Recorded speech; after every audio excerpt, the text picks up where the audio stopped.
राम नाम जीवन को दिशा देने वाली अमृत कथा।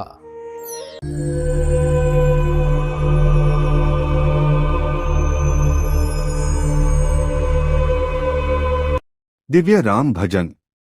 राम नाम जीवन को दिशा देने वाली अमृत कथा। जय श्री राम। हे प्रभु राम, हे मर्यादा पुरुषोत्तम, हे करुणा के सागर। आज इस कथा प्रवचन के माध्यम से हम उस दिव्य नाम का स्मरण करने जा रहे हैं जो केवल उच्चारण नहीं बल्कि जीवन का आधार, आत्मा की शांति और धर्म की जीवित परिभाषा है। वह नाम है राम। एक राम नाम शब्द नहीं, साधना। भाइयों और बहनों, इस संसार में हर मनुष्य शांति चाहता है। कोई धन में खोजता है, कोई पद में, कोई रिश्तों में, पर शांति कहीं बाहर नहीं मिलती। शांति वहीं मिलती है जहां मन झुक जाता है और अहंकार पिघल जाता है। संतों ने कहा है, कलयुग केवल नाम आधारा। राम नाम वही आधार है।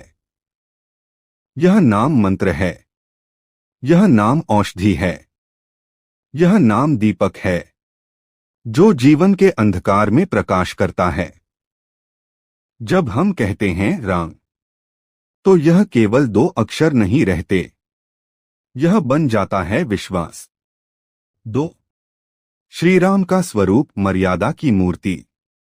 श्री राम को समझना हो तो पहले यह समझना होगा कि वे केवल भगवान नहीं, आदर्श मनुष्य भी हैं। वे पुत्र हैं तो पिता की आज्ञा के लिए राजसिंहासन त्याग देते हैं।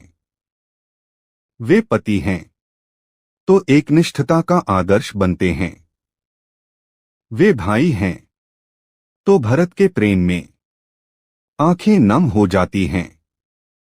वे राजा हैं तो प्रजा को अपने परिवार की तरह देखते हैं। राम हमें सिखाते हैं कि धर्म कठिन हो सकता है, पर वही जीवन को पवित्र बनाता है। 3 वनवास त्याग की सबसे ऊंची कथा। जब अयोध्या में दीप जलने थे, जब राम का राज्याभिषेक होना था, तभी जीवन की सबसे बड़ी परीक्षा आई। पिता की आज्ञा, 14 वर्ष का वनवास।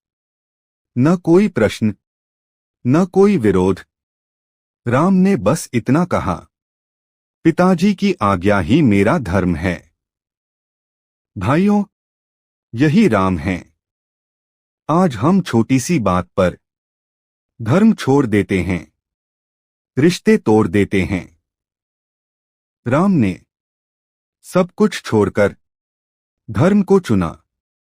यही कारण है कि वे पूजे जाते हैं। 4 सीता, धैर्य और पवित्रता की शक्ति। जहां राम है वहां सीता है। सीता केवल पत्नी नहीं, वे शक्ति हैं, वे सहनशीलता हैं। वन में कष्ट, लंका में कैद, अग्नि परीक्षा, पर सीता का विश्वास कभी डगमगाया नहीं। सीता हमें सिखाती हैं कि सत्य का मार्ग कठिन हो सकता है, पर अंत में विजय उसी की होती है जो धैर्य रखता है। 5 लक्ष्मण और भरत, सेवा और त्याग। लक्ष्मण, जिन्होंने निद्रा त्याग दी केवल इसलिए कि राम सुरक्षित रहें। भरत, जिन्होंने राज्य ठुकरा दिया और राम की खड़ाऊ को सिंहासन पर बैठाया। भाइयों, ऐसा प्रेम इतिहास में दुर्लभ है। राम कथा हमें सिखाती है कि सेवा ही सच्चा प्रेम है। 6 हनुमान, भक्ति का सर्वोच्च शिखर। अब बात करते हैं राम भक्ति के उस स्तंभ की। हनुमान, हनुमान को न ज्ञान का अहंकार था, न बल का गर्व।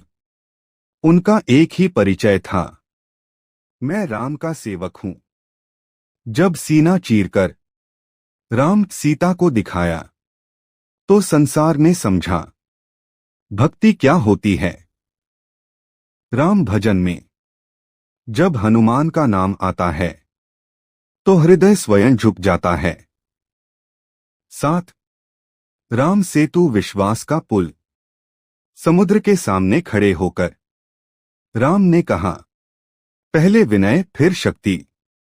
3 दिन प्रार्थना, फिर भी जब समुद्र नहीं माना, तो राम ने धनुष उठाया। यह कथा सिखाती है कि धैर्य और पराक्रम दोनों आवश्यक हैं। राम सेतु केवल पत्थरों का पुल नहीं, यह विश्वास का पुल है। 8 रावण वध अधर्म का अंत। रावण ज्ञानी था, शिव भक्त था, पर अहंकार ने उसे अंधा कर दिया। राम ने उसे शत्रु नहीं, एक पथभ्रष्ट आत्मा की तरह देखा। युद्ध के बाद भी राम के चेहरे पर क्रोध नहीं, करुणा थी। यही राम है। 9 राम राज्य आदर्श समाज की कल्पना। राम का राज्य सिर्फ सत्ता नहीं था, वह न्याय, करुणा और समानता का युग था। न कोई दुखी, न कोई भयभीत।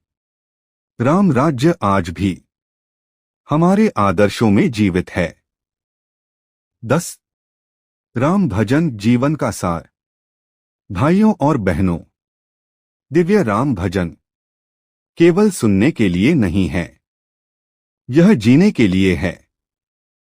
जब जीवन भारी लगे, तो राम भजन सुनो। जब मन भटके, तो राम नाम जपो। जब निर्णय कठिन हो, तो राम का जीवन देखो। निष्कर्ष राम में विश्राम। अंत में बस इतना कहना है, राम बाहर नहीं, भीतर बसते हैं। जो राम को हृदय में बसाता है, उसका जीवन स्वयं भजन बन जाता है। इसीलिए राम नाम जपते रहो, राम कथा सुनते रहो, राम के मार्ग पर चलते रहो। यही जीवन की सबसे बड़ी साधना है। जय श्री राम। आप चैनल को फॉलो और सब्सक्राइब, लाइक और कमेंट्स में जय श्री राम लिखना ना भूलें, क्योंकि आपका सपोर्ट ही हमें प्रेरणा देता है। आपका देखने और सुनने के लिए धन्यवाद हैं।